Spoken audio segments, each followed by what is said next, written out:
வண்டியிலே வரும்போது வன்னூர்தியிலிருந்து இறங்கி வரும்போது என்னிடத்தில் ஓராண்டு ஓடிவிட்டது அதற்குள்ளே. இங்கே சொன்னவர் கூட சொன்னார்கள், தம்பியினுடைய உடல் கிடத்தியிருந்த இடத்தில் நான் வந்து பார்க்கும்போது மிகுந்த மன வழியை அடைந்தேன். இந்த நாட்டில் இத்தனை லட்சக்கணக்கான மக்களால் நேசிக்கப்படக்கூடிய ஒரு தலைவனுக்கு பாதுகாப்பில்லை, தன் வீட்டு வாசலிலேயே வெட்டி கொன்றுவிட முடியும் என்கிற நிலை இருக்குமானால் இது எப்படிப்பட்ட சமூகம், எப்படிப்பட்ட நாடு? சாதாரண குடிகளுக்கு என்ன பாதுகாப்பு இருக்கும் என்கிற கேள்வி எல்லோருக்கும் எழும். கொன்று விட்டார்கள். தம்பி இன்று நம்மோடு இல்லை, உயிரோடு இல்லை, அது உண்மை. ஆனால் யார் கொன்றார்கள், எதற்காக கொன்றார்கள், எவ்வளவு நாள் திட்டமிட்டுக் கொண்டார்கள், எந்த நடவடிக்கையும் இல்லை. இந்த கேள்வி ஒவ்வொரு மகனுக்கும் எழ வேண்டும். கைது செய்தார்கள், இவர்கள் தான் கொலை செய்திருப்பார்கள் என்று. கைது செய்தவர்களை நீங்கள் கவனிங்கள். கிழக்கு கடற்கரை சாலையில் ஒருவர் திராவிட முன்னேற்ற கழக கட்சி கொடியை கட்டி ஒரு மகிழ்வுந்திலே போகிறார்கள் 4-5 இளைஞர்கள். அப்போது முன்னாடி போன பெண்கள் போய்கொண்டிருந்த மகிழ்வுந்திலே போய் தகராறு செய்து ஒரு பிரச்சனை ஆகிறது. அதை யாரோ எடுத்து போட்டு திரும்ப திரும்ப பேசுபொருளான பிறகு அந்த வண்டியிலே பயணித்த இளைஞர்களை பிடித்து காவல்துறை வண்டியிலே வச்சு பேச விடுகிறார்கள். நாங்கள் அதிமுக காரர்கள், நாங்கள் இந்த டோல், இந்த சுங்கச்சாவடியில் விசாரணைக்கு பயந்து, அதுக்கு பயந்து இந்த திமுக கொடியை கட்டி கொண்டு போனோம் என்று பேச விடுகிறார்கள். உடனடியாக அவனை வாக்குமூலம், அவனே பேச விடுகிற இந்த அதிகாரங்கள் ஆம்ஸ்ட்ராங் கொலையாளிகள் என்று கைது செய்யப்பட்டவர்களுடைய வாக்குமூலம் எங்க? நீங்கள் எல்லாம் யார்? எதற்காக ஆம்ஸ்ட்ராங் என்கிற ஒரு தலைவனை கொள்ள வேண்டிய தேவை உங்களுக்கு வந்தது? காரணம் என்ன? யாருடைய மூளையில் உதித்த சிந்தனை ஆம்ஸ்ட்ராங்கை கொலை செய்ய வேண்டும் என்று? அது ஓராண்டாக இங்கு இருக்கிற எவருக்கும் தெரியவில்லை. தமிழ் சமூகம் எல்லோருடைய கேள்வியும் அதுதான். யார் முதலாக இவரை கொள்ள வேண்டும் என்று சிந்தித்தவன் எவன்? காரணம் என்ன? அந்த திட்டத்தை வகுத்தவன் யார்? நீ கைது செய்தவன் கூலிக்கு செய்த கொலையாளி, அவனுக்கும் இந்த ஆம்ஸ்ட்ராங்கும் சம்பந்தமே இல்லை. அப்படி என்றால் முதலாக இந்த கொடிய சிந்தனை உதித்தவது எவன் மூளையில்? நீங்க கைது செய்தவர்களை தினம் நீதிமன்றத்தில் நிறுத்த ஒவ்வொரு முறையும் கூட்டிக் கொண்டு வருகிறீர்கள். அவர்களை பார்க்கிறோம். அவர்களிடத்திலே நீங்கள் விசாரித்து காரணத்தை வெளிக்கொண்டு வந்து இந்த மக்களுக்கு சொல்லாதது ஏன்? இதற்காக நாங்கள் கொன்றோம், இவர்தான் சொன்னார், நாங்கள் இதற்காக செய்தோம் என்ற காரணம் இங்கு இருக்கிற எல்லோருக்கும் தெரிய வேண்டுமா வேண்டாம்? 3 பேரை சுட்டுக் கொண்டீர்கள். அவர்கள் யார்? அவர்கள் இந்த கொலைக்கு திட்டமிட்டார்களா? நேரடி கொலையாளிகளா? இந்த கொலைக்கும் அவர்களுக்கு என்ன சம்பந்தம்? ஆம்ஸ்ட்ராங்கை கொல்ல வேண்டும் என்கிற சிந்தனையை தூண்டியவர்கள் அவர்கள் தானா? ஏதாவது பதில் இருக்கிறதா? ஒரு கொலையாளியை சுட்டுக் கொண்டு விடலாம் என்று சட்டம் இருக்குமானால், நடைமுறை இருக்குமானால், சிறைச்சாலையே அவசியம் இல்லை, எல்லாரும் சுட்டுக் போட்டு போய்கொண்டே இருக்கலாமே. இது எந்த மாதிரியான அணுகுமுறை?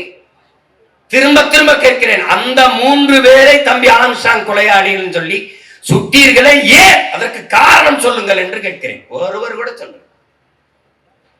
அதற்கு எதற்கு என்ன காரணம்? சிறையில் இருக்கிறவர்களிடத்தில் ஏன் விசாரித்து அவர்களிடம் இந்த காவல்துறை பெற்ற வாக்குமூலம் என்ன? ஓராண்டு ஓடிவிட்டது. ஆனால் என்றைக்காவது ஒரு நாள் நீங்கள் இதற்கு பதில் சொல்லித்தானாக வேண்டும். அவர் யார் என்பது எங்களுக்கு தெரிய வரத்தானே வேண்டும். எப்படிப்பட்டது? தம்பி ஆம்ஸ்ட்ராங் கொலையில் மட்டுமல்ல என் உடன் பிறந்தார்களே, தூத்துக்குடி துப்பாக்கி சூட்டில் மனு கொடுக்கத்தானே மக்கள் வந்தார்கள். மாவட்ட ஆட்சியரிடத்திலே மனு கொடுக்க வருகிற மக்கள் கலவரம் செய்வார்கள் என்று முன்னெச்சரிக்கையாக நீங்கள் கண்ணீர் புகை கொண்டு, தண்ணீர், துப்பாக்கி, தொலை தூரத்தில் இருந்து குறிபாத்து சுடக்கூடிய ஸ்னைப்பர் என்ற துப்பாக்கியோடு காத்திருந்தது எப்படி? மனு கொடுக்க வந்த மக்களை சுட்டுக் கொள்ள உத்தரவு பிறப்பித்தது யார்? இதற்கு பதில் உண்டா? கொடைநாட்டிலே 5 பேர் செத்தான், கொன்றார்கள். கொல்ல சொன்னது யார்? ஒரு நிமிடம் கூட முன்னாள் முதலமைச்சர் வீட்டிலே ஒரு நிமிடம் கூட மின்சாரம் அணையாது. தனி தடம், தனி டிரான்ஸ்பார்மர் வச்சு மின்சாரம் கொடுக்கிற இடத்திலே 1 மணி நேரம் மின்சாரம் அணைந்ததற்கு காரணம் என்ன? முதலமைச்சர் முதலமைச்சர் வீட்டிலே இருந்தவர்களை கொலை செய்ய சொன்னது யார்? இதற்கு பதில் அண்ணா பல்கலைக்கழகத்திலே ஞானதேசிகன் கைது. இந்த செயலை என்று எவ்வளவு காலமாக செய்கிறார்? என்ன துணிவிலே செய்கிறார்? எத்தனை பெண்களிடத்தில் இது மாதிரி அணுகியிருக்கிறார்? இந்த கேள்விகளுக்கெல்லாம் எந்த இடத்திலாவது பதில் இருக்கிறதா என்னுடன் பிறந்தார்களே? இல்லை. இப்போது கூட திருப்போணத்தில் அஜித் அவர்களுடைய அடித்துக் கொன்ற காவலர்கள், அவர்களை சீருடை இல்லாத காவலர்களை அனுப்பி அடித்து விசாரிக்க சொன்னது அந்த அதிகாரியா? அதான கேள்வி. எத்தனை எத்தனை கேள்விகள் இந்த நிலத்திலே. ஆனாலும் இந்த நாட்டில் சட்டம் படித்த தம்பிகள், சட்டம் படித்தவன் முன்னாடி நின்று பேசுகிறோம். சட்டம் ஒழுங்கு, சட்டம் இருக்கிறது, ஒழுங்கு இருக்கிறதா என்பதுதான் கேள்வி.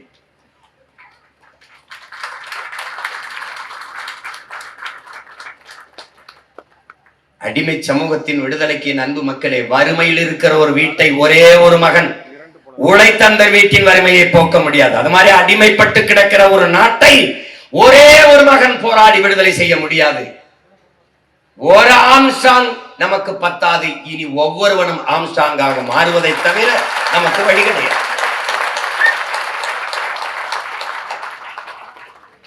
ஒருவன் அடிமையாக இருக்கிறான் என்பதை உணர்த்தி விடு, பிறகு அவனை கிளர்ச்சி செய்வான். இது பாபா சாஹிப் அண்ணல் அம்பேத்கர் நமக்கு கற்பித்தது. நாம் அடிமைகள் என்பதை உணர்ந்து தெளிந்த பிறகும் நாம் கிளர்ச்சி செய்யவில்லை என்றால் இந்த இனம் எழுச்சி பெறுவதும் மீட்சி பெறுவதும் விடுதலை பெறுவதும் வாய்ப்பே கிடையாது. ஒரே ஒரு தலைவன் நமக்கு அரிதினும் அரிதாக பிறந்தான், ஆம்ஸ்ட்ராங்.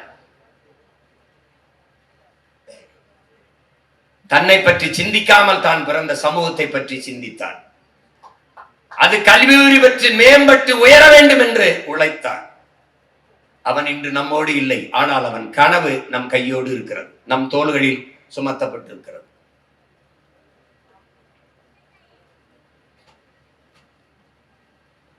அவனால் உருவாக்கப்பட்ட தம்பி தங்கைகளே, தூர இருந்து அவனை நேசித்து வாசித்து சுவாசித்துக் கொண்டிருந்த உடன் பிறந்தார்கள் என் போன்ற அண்ணன்களும் உங்களோடு இணைந்து நாங்கள் நிற்கிறோம் என்பதை நீங்கள் நினைவில் வைத்துக் கொள்ள வேண்டும்.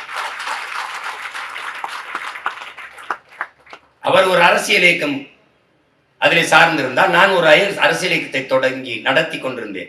நோக்கம் ஒன்றுதான் என் உடன் பிறந்தார்களே, அடிமை தேசிய இனத்தின் உரிமை, விடுதலை, அதன் பாதுகாப்பான நல்வாழ்வு. இதை தவிர வேற ஒன்றும் இல்லை. ஒரே இலக்கை நோக்கி பாய்ந்த இருவரும் நதிகள், நானும் என் தம்பி ஆம்ஸ்ட்ராங் அவர்கள். அப்படித்தான் இங்கே இருக்கிற என்னுடைய அண்ணன் ஆதித்தமிழர் விடுதலை இயக்கத்தினுடைய தலைவர் வினோத் அவர்களும்